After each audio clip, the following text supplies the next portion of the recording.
march today because of our ancestors who marched before us. And Kentuckians follow in the footsteps of those who walked 60 years before.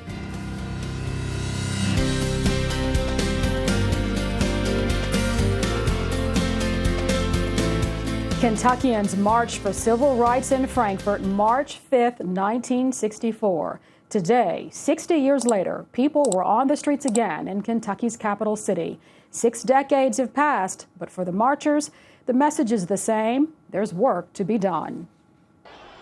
It was here in our capital city that people from all walks of life came together 60 years ago in a peaceful but powerful protest to prompt our state leaders to take action. And that march on these Capitol steps was a demand that Kentucky join in the national struggle for racial equality. Today, as we celebrate that pivotal march, we honor the memory of those whose footsteps we follow and their vision that continues to guide us today. Our march today is more than a historical reenactment. It's a testament to the Commonwealth's and Frankfort's role in the larger civil rights movement.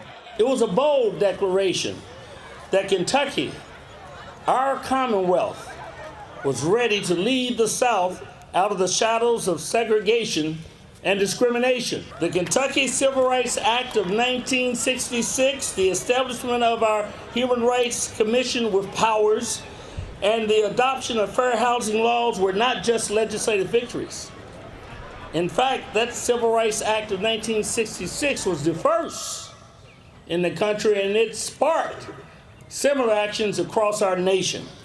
So Kentucky was not a follower, Kentucky was a leader. The fabric of our nation is woven with the threads of diversity and unity, yet it is tested by the forces of division and inequality.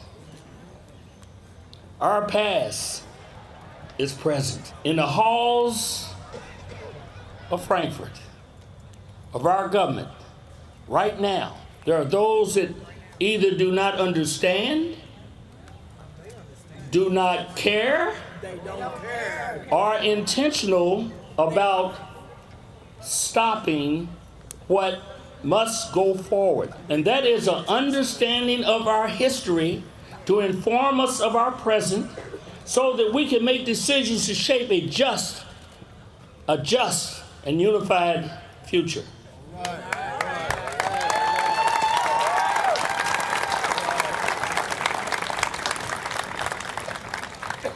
The March on Frankfort reminds us that our work is far from finished.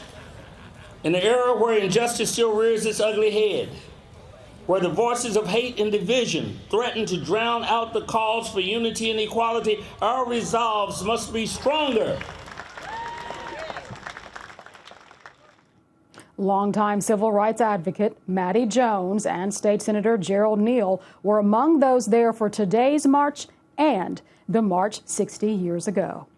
You can subscribe to our email newsletters and watch full episodes and clips at KET.org.